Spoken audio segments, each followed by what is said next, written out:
Before we begin, let's start by taking a look at the construction of the eye. So print out this handout and trace along with me, and that way you'll get like a kinetic feel for the things that I'm discussing. So we'll start by looking at this front-facing eye that shows the construction more clearly. And you can see this line here basically represents the axis that the eye tilts either in towards the nose. The nose in this drawing is sort of on this side, or it sometimes will slope away from the nose. So in this case, it's kind of like a cat eye type of effect where the tear duct is lower than the outer corner of the eye. And then from there, you'll construct the upper eyelid with two angled straight lines with the apex favoring in towards the nose. And then the lower eyelid can be constructed with two angled straight lines with the apex favoring away from the nose. So you get this kind of skewed rhombus kind of effect. And then the upper eyelid, you can sort of use three angled straight lines to break down that curve. And to describe the lower eyelid, sort of two angled straight lines on the outer edge of the eye. The eyebrow too can be constructed with two angled straight lines with the apex favoring away from the nose. By doing that, you're kind of going to avoid having this curved generalized eyebrow and instead get a more structured look to the brow. And then the iris, which is the colored part of the eye, is fairly large and it takes up half of the white of the eye. So you can see that if you were to break up the white of the eye, kind of put both pieces of the white of the eye together, it would make about the same distance horizontally as the iris. And then the pupil changes in size depending on the amount of light coming in to the eyeball. And the whole iris is covered at the top by the upper eyelid. So you can see you're not seeing the whole circle, all the way to the top. That would give a really kind of staring sort of look to the eye. And instead it looks more relaxed because it's partially covered at the top. And we'll come back to some details in this in a second, but we'll start by just noticing how there's a sort of rounding out effect of these angled straight lines that we discussed in this initial drawing. So you can kind of see how this curve can kind of be summarized by three certain angles, and that gives it more structure, more of a clarity to the shape of the curve. And again, you can kind of see how this curve, it could be broken down into the two angled straight lines that we talked about. And in the lower eyelid, these two angled straight lines here get really rounded out, especially on the outer edge, where it really rounds and wraps around the eyeball. And then we have this little light rim of thickness showing on the lower eyelid. So it's just this little light ledge on the upper plane of the lower eyelid. And then you've got a sort of normally slightly darker front plane and a slight definition to the edge of the lower eyelid. And then the eyelashes curve and crisscross over each other and kind of wrap off of the line of the upper eyelid. And then the light source, which in this drawing is represented by this arrow here, the light source in this drawing is coming this way. So it's coming down on the eye, and so the upper eye, we get a cast shadow coming down onto the whole eye. And so it's overlapping the white of the eye, it's casting on the white of the eye, it's casting on the iris. And then if we look at the profile of the eye, the upper eyelid is constructed by these angled straight lines. It's almost like a triangle, but it's open at the bottom. So it's a big wedge shape. And then it crosses over the lower eyelid. And again, we see that little light ledge, the little thickness, which is usually light, on the upper edge of the lower eyelid, and then a front plane. And then we've got the iris, which is a very narrow oval. It's covered at the top by the upper eyelid.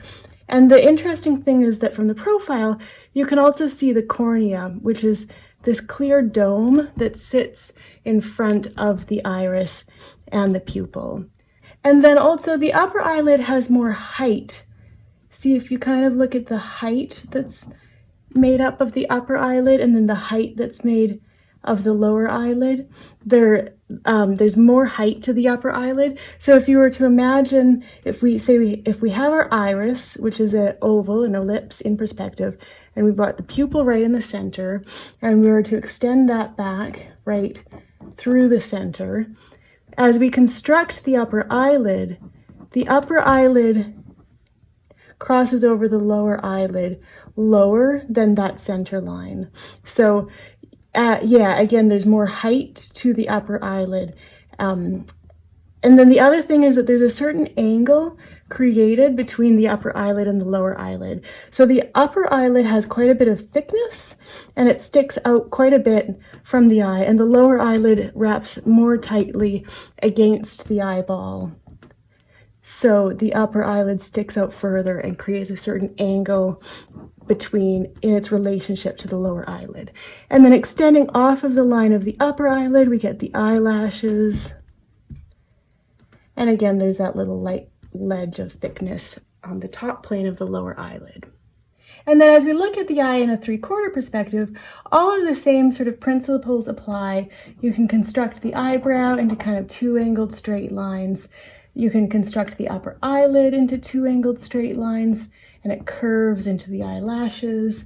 And then the upper eyelid crease can be constructed with 3 angled straight lines. Again, the lower eyelid really wraps around, really curves at that outer edge as it wraps around the white of the eye. And the iris from a 3/4 view is an ellipse, so it's a circle in perspective, so it appears more like a sort of oval. And again, it's covered at the top by the upper eyelid. And there's the pupil, which is also covered at the top.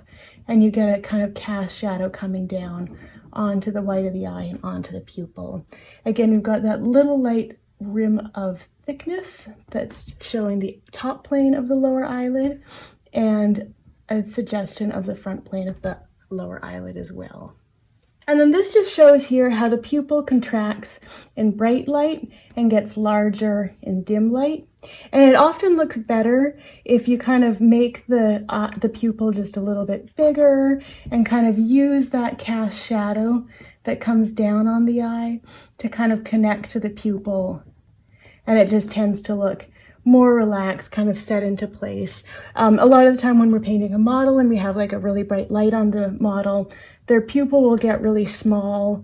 And so it just looks a bit better if you kind of create a way to have that pupil connect to the cast shadow at the top of the upper eyelid.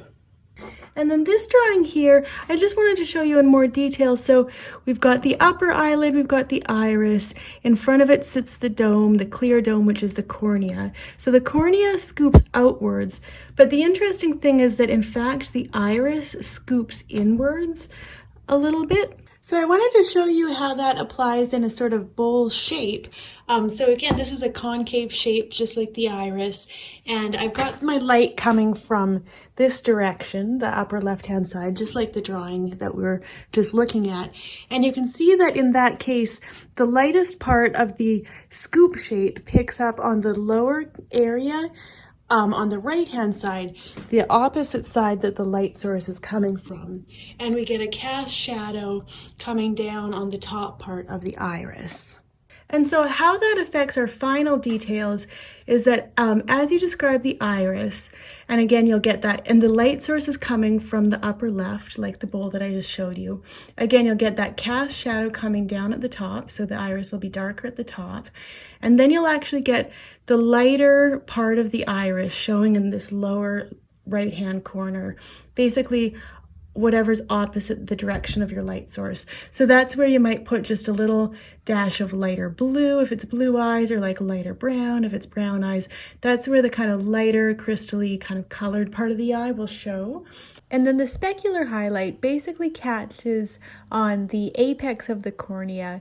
So it's occurring on the same side as the light source, and it occurs right at the edge of where the pupil meets the iris, just that little white dot. So I hope that'll help you understand the construction of the eye.